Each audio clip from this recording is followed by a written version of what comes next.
everybody, my name is Camille. Me and my husband, we've been trying to have a baby for 4 years. Um, I'm 33 now.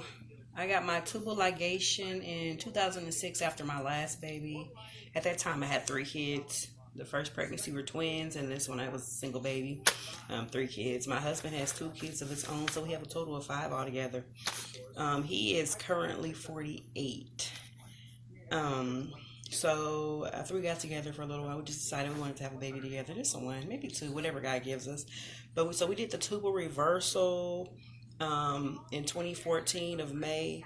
We went to Dr. Monteith at, I think it was called then Chapel Hill, but now it's called a Personal Choice. He was a great doctor. He had a high success rate over there. So we decided to go over there. We paid $6,000. I guess after a year, no luck for us. So we got the HSG done. It shows my tubes were both open. I'm not sure, maybe because they were on the short side, because my ligation, I had the cut, burned, and clipped method. So that took a lot away. That's the hardest method to reverse, but it was successful reversing it. Just the pregnancy rate is real low. So after the first year, like I said, we did the HSG. Both tubes were open. My left tube was flowing slowly, but both tubes were still open. My left tube was 2.5. My right tube was 5 centimeters. So after that, we decided to go to a fertility specialist and just get some more information and see what was going on with my body and why we weren't getting pregnant.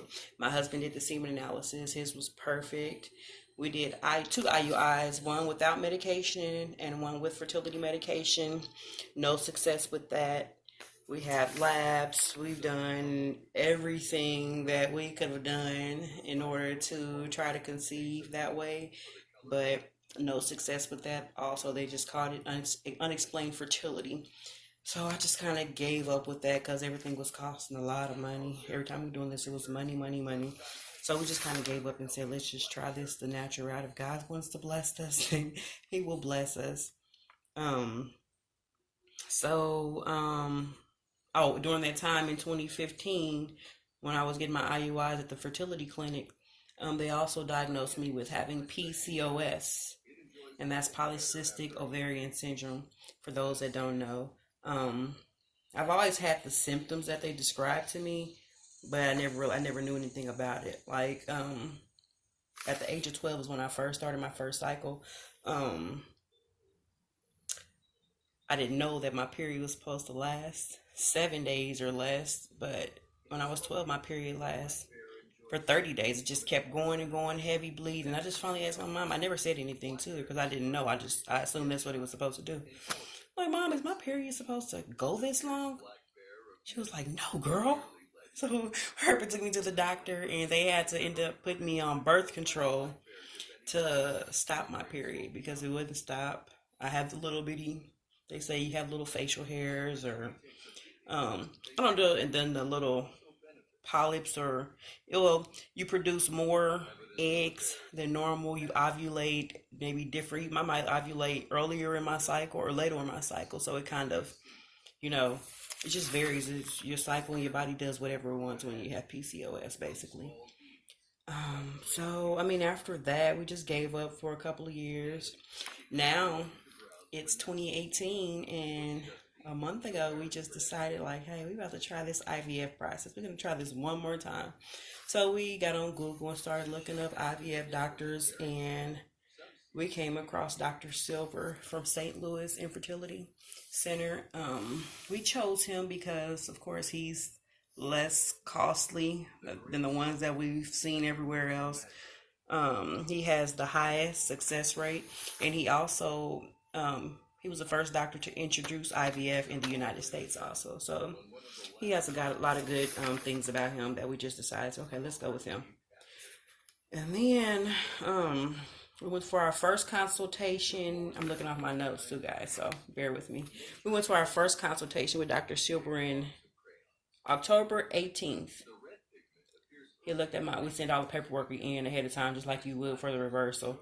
He looked over all the notes and he said he don't see any reason why I wouldn't be able to conceive like I have been in the past, other than my PCOS, which can be dangerous because if I do get on the medication or a higher amount of dose of medication, I could produce too many eggs, and that can cause severe issues. So he said we're gonna do the mini IVF. So that's why it's a little less costly also because I'm not doing the full IVF.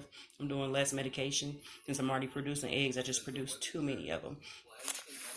And so by the next day on the 19th, we was like, we're ready. We're going to do this. We're going to give this a try. So on the 22nd of November is when I first started my birth control pills. I had to take birth control for 33 days, the active pills only. On the 23rd, that was my last day of taking the birth control pill. So I went in for my ultrasound. I went back to, I'm from Independence, Missouri. And so we went back to St. Louis, which is 3.5 hours away from us, to have our ultrasound and labs done and to make sure my follicle count was fine, my ovaries were healthy, my blood work was fine, to start the medications that they put me on. So later that day I received the go ahead to start my medication injections. Everything on the labs looked great. They said my right ovaries, I had 13 follicles, and on my left side I had 7 follicles. All of them were measuring less than 1 centimeter. So I started my medication, Follistim. I started Follistim that night. And I've been doing Follistim every day up until today and forward into they'll let me know every step that I need to do. So I've just been taking it every day since the 28th when I went in for my ultrasound for the first time. So right now I'm just taking 2 different medications. They gave me, I have Novaril HCG, and I also have not castor oil.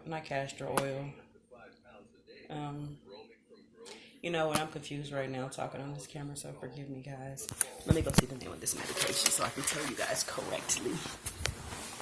It's a little dark in here. So this medication is, progesterone. I have progesterone and oil, but that's not going to be taken right now. I have Novaril HCG, Follistim, and then I'm taking Ganirelix whenever they let me know to start taking it. But yeah, one second, let's sit that down. Yeah, so I've been giving myself those injections every day since November the 28th. And HSG every 3rd day.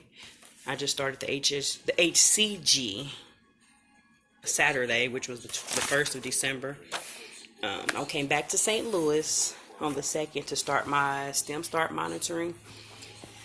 And I went in today, which is the 3rd, for my ultrasound. I did more labs. It's just a lot of poking and sticking and poking and sticking. That's what it is. So I went in today. The nurse called back. She said everything looks fine. The only thing is that my follicles are still measuring less than 1 centimeter. So she's not really concerned about it yet, because she said maybe due to me still being early on in my cycle, or again, it could be my PCOS, which, I can ovulate anytime, it just does that. Or maybe I'm just not responding just yet. It may be still early. So we're going to wait till Wednesday when I go back in for another ultrasound and blood work. And then they'll let me know from there. But the good thing about that is that I have more eggs that came about. So I'm assuming that they responded to the medication, but slowly. So this time on my right I have 17 follicles, and on my left I have 12, versus the last time when I went in on my right I had 13 and then 7 on my left. But I did ask why. Like I said, she said maybe because I'm still early on in my cycle. I had my cycle last Wednesday, so it's not really early, but it's still into my cycle time. And usually you don't ovulate until 14 days after. But like I said, we'll know more Wednesday, and hopefully my follicles grow and do what they're supposed to be doing so we can have this little baby, because we've been trying for the longest. But I will definitely keep you guys updated. And I'll try to make some more videos about the IVF process and maybe start doing my injections also too. If you guys want to know like other parts of IVF process, the medication, it's also an overwhelming process. So I may even do a video about like what causes, what makes it be overwhelming, and just a lot of basically a lot of it can be stressful when it's all said and done, because you're left with having to do a lot, especially with all the money that you're paying. You would expect the doctors and the nurses to do most of everything for you, but you're left having to do a lot of the process, most of the process by yourself, other than the ultrasound appointments, labs, and then going in for the retrieval and egg process. Everything else is on you. But anyways, thanks guys for listening to me. Yes, I'll start. If you guys like this video, or if you want to see more or hear any more stories and things like that, just let me know and I'll definitely do it. Thanks. Bye guys.